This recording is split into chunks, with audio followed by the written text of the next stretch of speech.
Hey guys, my name is Jonathan, and most of you guys probably know me by my social media name, which is Rizu, but trying to move away from that, trying to be more kind of professional with this whole thing. So just my real name. My real name is Jonathan. I wanted to talk to you guys today about my midpoint review, just kind of going over it. So if you guys don't know what this is, I had talked about this in a gaming video that I actually uploaded yesterday. And what this is I'm an art major. I'm a graphic design major, actually, more specifically. And I'm going to the Academy of Art University in San Francisco. And I just finished my second year at this school, so I kind of wanted to show you guys my projects thus far. So this is my midpoint review. Once you hit your 2-year mark, you take a specific class, and at the conclusion of that class, you have to submit your midpoint review. And what this is, it's just a combination of all your different projects. So I just wanted to kind of go ahead and show you guys what I've been doing for the last couple years. If you guys have been a long-term subscriber, you guys can kind of see me what I've been doing from 2009 all the way up till now. So it's been almost 10 years since I've had this channel. It's been probably about 7 years or so. Is that right? 2009. Yeah, about 7 years. So, anyways, this is I'm just gonna go ahead and go through this. Is just kind of like a PowerPoint type of thing. So this is the first page, just very basic, simple. I really wanted it to emphasize my work rather than the design of the layout, which is really all it needed to be anyways. So for my first project here, this class was called The Art of Making, and what this class went over was just learning how to comp. And what that means, it's like when you're a graphic designer, there's a lot of different things. It's not just designing things for Twitter and Facebook, or even just to be seen on the web for any. So like, there's a whole bunch of different things. There's package design, print, and what this class taught you how to do is it taught you how to print out your work, how to cut it out, how to use a knife, how to use a T-square, how to use a triangle, X-Acto knife, folding up boxes and everything like that. So just learning how to do that in a more professional way. So this project here, although this is a comp I made up in Photoshop, I do have actual versions of these that I comped up myself. So this was supposed to be a rub down transfer, which is essentially just a very expensive sticker. You see this a lot in package design, mostly with wine and anything that's on glass. You can see it in other places as well. Later on in this, you guys can see one that I did on wood. Anyway, so that's what this class was. Like, first class I ever took at the school. It was great. I loved it. Going on to this class, this was Principles of Graphic Design, just kind of touching on every little section of graphic design, talking about like alignment and letter spacing and line spacing and all that type of jazz. And we also talked about, actually this class was mainly developing concepts and like taking an idea and then working on that idea, making a concept, and then bringing it all the way down to the final project. So this wasn't the final for the class. This was actually just something that I did in the middle of the class. And this was an infographic. So I did an infographic comparing the top 3 video streaming sites. So I talked about Amazon Prime, Hulu, and then Netflix. Moving forward, this other class was my first typography class, Typography 1. And for this, I had to do type specification posters. And this is just talking about all the different types of typefaces. There's different names for them. They could also be called Giralde, slab serif, and lineal.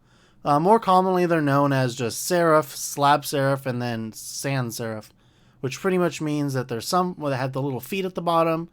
There's some that have like blockier feet, and then there's some that have no feet. So this was just kind of talking about the copy of it reads just about the background of each type of type classification, and then the poster itself is designed to look like it was from that time. And then again, keeping them all kind of within the same type of visual language and same system, so that way they work well as a series. I actually have these printed up and hanging up in my room, so that's pretty cool.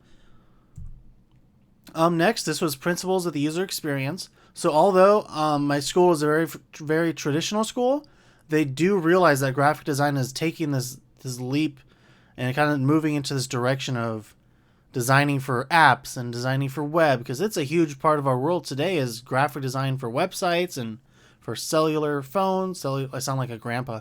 For smartphones. So what I did is I developed an app, and pretty much the user experience is like, how does the user react? Like, what do they do first? What do they do second?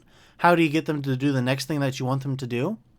So I designed an app. It's very similar to LinkedIn, But essentially, since I have this background in gaming, I wanted to develop an app so that way you could create an app or create an account so that way you can apply for different teams. So in this beginning, so here, like sign up, then you move to about you, and then additional info, and then pretty much you're just creating this resume for yourself as a gamer. And then from there, you can look at the different teams that are recruiting. You can follow their whatever they're doing, like if they just won a game or if they're moving into the championships or what have you. So that's kind of what I developed for this. For my next class, going a little too fast. This was just a very, very basic graphic design 1 class. I had to pick a natural phenomenon at the beginning of the class, and I chose waterfall. And yeah, it doesn't really sound like a phenomenon, but my instructor gave us this huge list, and we just had to choose from that. So I chose waterfalls just because I thought it would be interesting. I also knew that I had a lot of photographs of waterfalls already, so it was cool that I could work with my own photographs. It was actually a very fun project. And then all of our projects that we did throughout the class, we had to like create a typeface, an infographic, and then environmental graphics, etc., etc. And we created all these different projects, and then we put it together in a book. And I actually made this book from hand. This was probably one of the most stressful projects I've ever done at this school, just because this book took me so freaking long. And I had to like watch YouTube videos, and it took me almost 12 hours to create this book. And this isn't like 12 hours over like a few days. This is 12 hours from start to finish, like one day, to print everything out, to trim it, to put it together into a book. The longest part was I wasn't actually using the proper materials for the cover. I ended up using a thicker vinyl rather than a thin leather, which is ideal for a book cover. So lesson learned, stay away from vinyl, because trying to get this to stick to the book board took forever. Anyways, moving forward, this is actually just my environmental graphic. I took this photograph at Devil's Postpile in California. It's really cool. They have some amazing, like, out-of-this-world rock formations that you would think are, like, man-made, but they're 100% natural. And then I just added some of my other photography. I took some photos of water coming out of a hose, and I kind of made this kind of artificial, abstract waterfall through Photoshop, and kind of like a photo manipulation. For the next class, this is Web Design 1, and granted, this website isn't the most pretty website. There's so many nicer websites out in the world today. But what this class did give me, it gave me a huge appreciation for understanding what people kind of like. How do web designers design? It's just crazy the amount of work that goes into each website. And once you learn about web design and coding and everything, you really take a huge appreciation for everything. So yeah, this class is more basically just the fundamentals, learning the syntax and basic HTML and CSS, and so I felt like I did a great job with that. This class, you pretty much just had to create a survival kit. So like 20 things that you couldn't live without for like a day. So you can kind of see my options there. Moving to the next class, this is Web Design 2.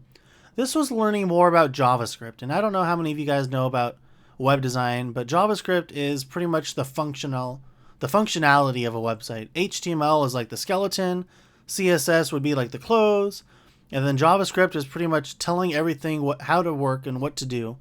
It was a very complex class because you're learning about different functions. It's this whole other language. It's seriously a completely other language, and you really have to focus hard, and it's either you get it or you don't. And I had a hard time struggling with it, but I just created this basic superhero quiz, and pretty much it was just a multiple choice quiz that when you clicked on the right answer, it either told you that it was wrong or correct, and if it was correct, it changed the score.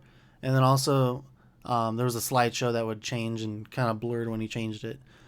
So not really a great portfolio piece, but definitely it was an educational class. Next, Package Design 1, and this is kind of the point. This was fall of 2015, so the beginning of my second year. And this is kind of the point where I realized, like, hey, I'm really starting to learn things, and it's all really starting to come together. I felt like I took a huge step from year 1 to year 2.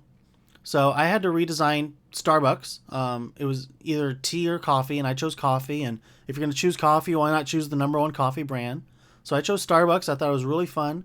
And I kind of went for like this Victorian type of style, but did like a modern twist on it and really deconstructed it and make it look really edgy and cool. So I did the blonde, medium, and bold roast. And then we also had to create a gift package.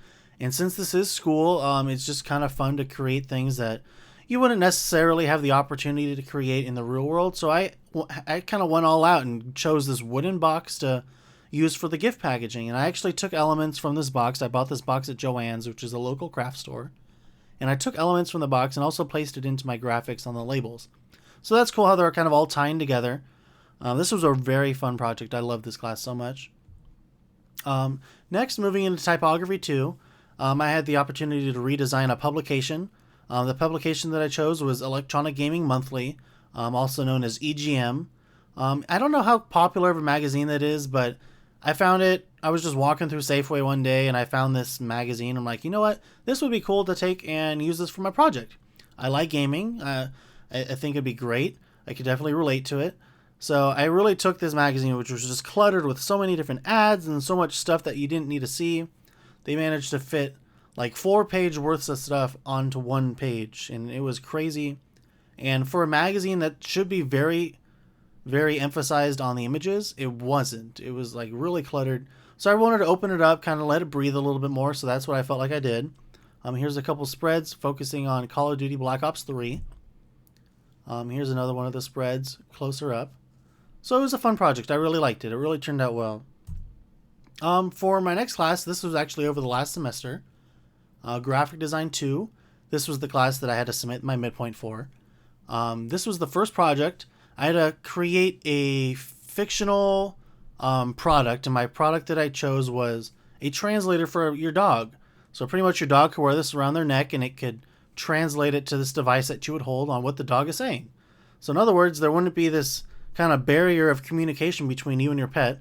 And I really thought this was a great idea, because what dog owner wouldn't want to have this? And like, who wouldn't want to talk to their pet? Like, that would be awesome. So I came up with this really cool brochure.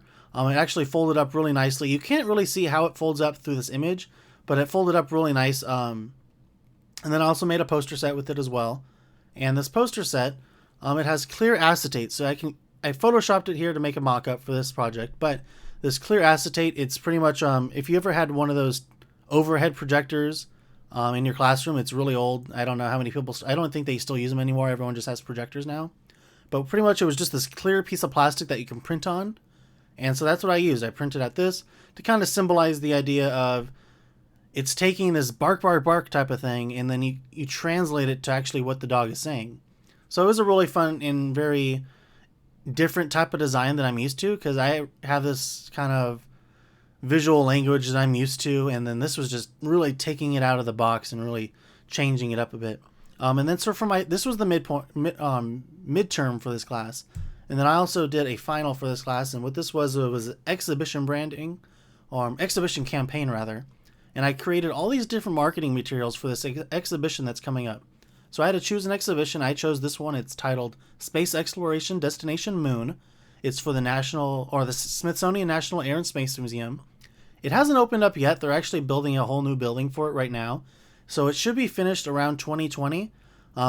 There was no specific date, so I just said May. So it's not really May. It could be, I don't know. But sometime in the year 2020, this will be opening up. So the building hasn't been created yet, and so that's why it's kind of to be determined. But I created a whole bunch of different types of marketing material for this. I created a poster over here on the right. Once again, I have this hanging up in my room. I'm trying to turn my room into like this studio. I also have that EGM gaming magazine hanging up in my room as well. And so over here on the bottom left, you can see an environmental graphic that I created. So what I'm saying by an environmental graphic is I just take my artwork and I paste it onto something in an environment to make it look like it's actually there. So other people could call it photo manipulation, but the correct term, more proper term, would be an environmental graphic. Moving on, this was a brochure. This was probably the main part of the project. Was just creating this brochure. You could either pick it up at the exhibition, or if you're at some other Smithsonian museum, you could pick it up as well. It's kind of like an advertisement piece. So what it needed to act as an advertisement piece to intrigue people to come see the museum. But it also had to act as something that's functional and informative, so that way if you're already at the museum, so you can get one of these brochures, and then you would look through it, and it would tell you about each different exhibit. So if you're walking towards like the Apollo 11 spacecraft, like you could see that and read about it. So anyways, that's the conclusion of my midpoint review. I really had a lot of fun putting this together. It's really cool to see everything compiled into one PDF or one document. It's very rewarding to see all my work put together and look very nice. So anyways, I'm going to leave a link to my portfolio in the description of this video. You guys can take a closer look at all these images if you want, as well as some other projects that didn't make it into my midpoint. Anyways, let me know what you guys think. Let me know if you guys have any questions. I'd love to answer any questions about art school or any of my projects or anything like that. Yeah, just go ahead and leave me any comments you like. Other than that, thank you guys for watching this video and have a great day.